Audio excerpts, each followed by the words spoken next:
Hello everyone, कैसे हैं। मुझे उम्मीद है कि आप अच्छे होंगे। इस वीडियो में प्रीवियस ईयर के क्वेश्चन जो हिंदी पेडागोजी के हैं, इसके साथ साथ इस वीडियो में आपको मैं ट्रिक भी बताऊंगा कि कैसे सवालों को चुटकियों में सॉल्व किया जाता है। ठीक ना। तो वीडियो को अच्छे से देखिएगा और यह आपका PYQ हिंदी के पेडागोजी क्वेश्चन है।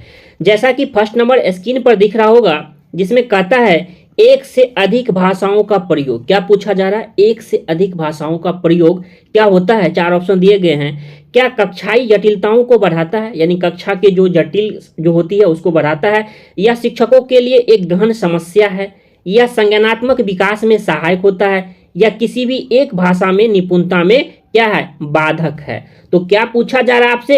एक से अधिक भाषाओं का प्रयोग करने से क्या होता है?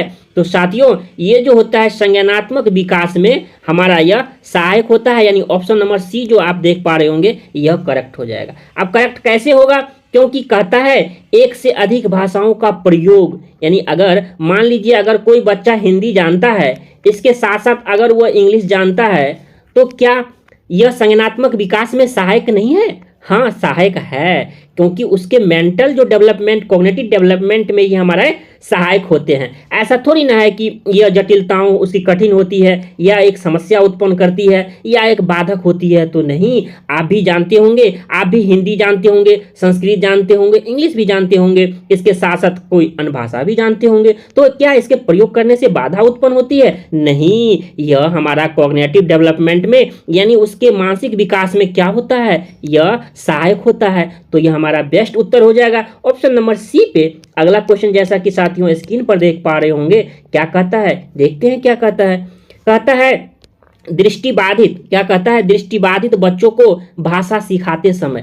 कहता है एक बच्चा है जो दृष्टिबाधित बच्चे हैं, तो उसको भाषा जो हम सिखाते हैं, तो सिखाते समय क्या रखना चाहिए? उन्हें कक्षा में अलग बैठाना चाहिए ताकि उन पर विशेष ध्यान दिया जा सके। देखिए, अगर अलग नहीं बैठाना है, क्योंकि समावेशी शिक्षा का यहाँ क्या हो जाएगा, ठीक ना, तो उसमें कहता है दृष्टिबाधित बच्चे को अलग बैठाना चाहिए ताकि उन्हें विशेष ध्यान दिया जा सके।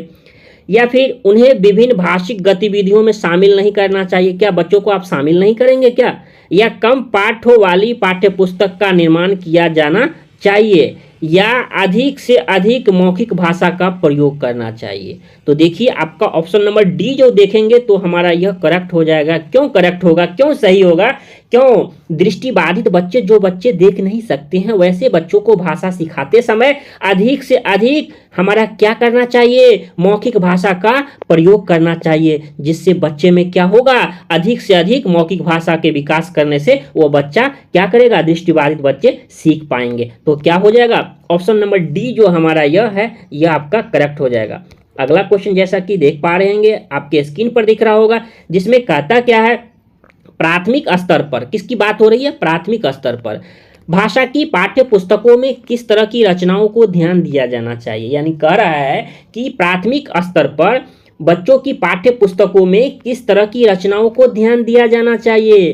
क्या बच्चों को विदेशी साहित्य की रचनाएं देने चाहिए, या ऐसी रचनाएं जो बच्चों के परिवेश से जुड़ी हो। देखिए, जब भी प्रश्न में बच्चों से परिवेश से जोड़कर अगर अगर उसका ऑप्शन आता है, यानी बच्चों के परिवेश से जुड़े, और क्या कहता है, और जिनमें भाषाओं की अलग अलग छटाई हो। छटाई का मतलब क्या होता है, आप इसकी शोभा होती है, उसकी सौंदर्य होती है, यानी पॉजिटिव उत्तर होते हैं। तो हमारा क्या, इसका अगला ऑप्शन देख लेते हैं, जो प्रत्यक्ष रूपों से मूल्यों पर आधारित हो, या केवल कहानी अथवा कविताएं हो, केवल मात्र को दर्शाता है, और मात्र जो है यह सिर्फ एक चीज का बोध कराता है, जो कि आप इसको निगेटिव ले सकते हैं। ठीक ना। तो क्या कहता है, ऑप्शन नंबर बी में क्या कहता है, ऐसी रचनाएं जो बच्चों के परिवेश से जुड़ी हो, उसके परिवेश से, जो बच्चा परिवेश यानी आसपास के परिवेश से जुड़ा हुआ हो, साथ ही साथ जिसमें भाषा की अलग अलग छटाएं हो, यानी ऑप्शन नंबर बी जो देख पा रहे होंगे, यह आपका करेक्ट हो जाएगा।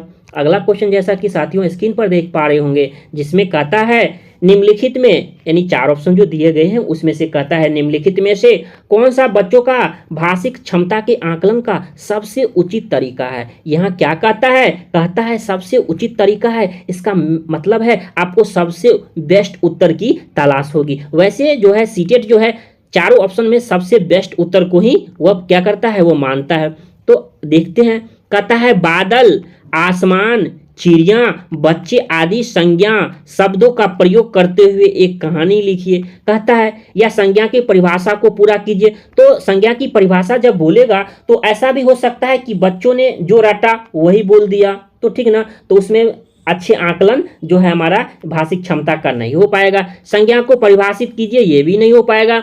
संज्ञा शब्दों के 2 उदाहरण दीजिए, तो ऐसा भी हो सकता है वह रटाया हुआ जवाब दे। लेकिन जब आप ऑप्शन नंबर ए पर देखेंगे तो जिसमें कहता है बादल, आसमान, चिड़िया, बच्चे आदि संज्ञा शब्दों का प्रयोग करते हुए एक कहानी लिखिए। जब बच्चे कहानी लिखेंगे ना तो क्या होगा, उसके भाषिक क्षमता का आकलन का सबसे उत्तर तरीका हमारा बेस्ट मिल जाएगा। यानी बच्चे जब अपने मतलब कहानी कब लिखते हैं, वो अपनी मन की बात लिखेंगे, बादल, आसमान, चिड़िया, साथ ही साथ प्रयोग करते जब एक कहानी लिखते हैं तो हमारा यह क्या होता है, हमारा यह ऑप्शन नंबर ए पर चला जाएगा। यानी ए ऑप्शन सबसे बेस्ट होगा, क्योंकि इसमें भाषिक क्षमता का आकलन का सबसे उचित तरीका आपको ऑप्शन नंबर ए में दिख रहा होगा। इस प्रकार ऑप्शन नंबर ए जो देख पा रहे होंगे यह आपका करेक्ट हो जाएगा।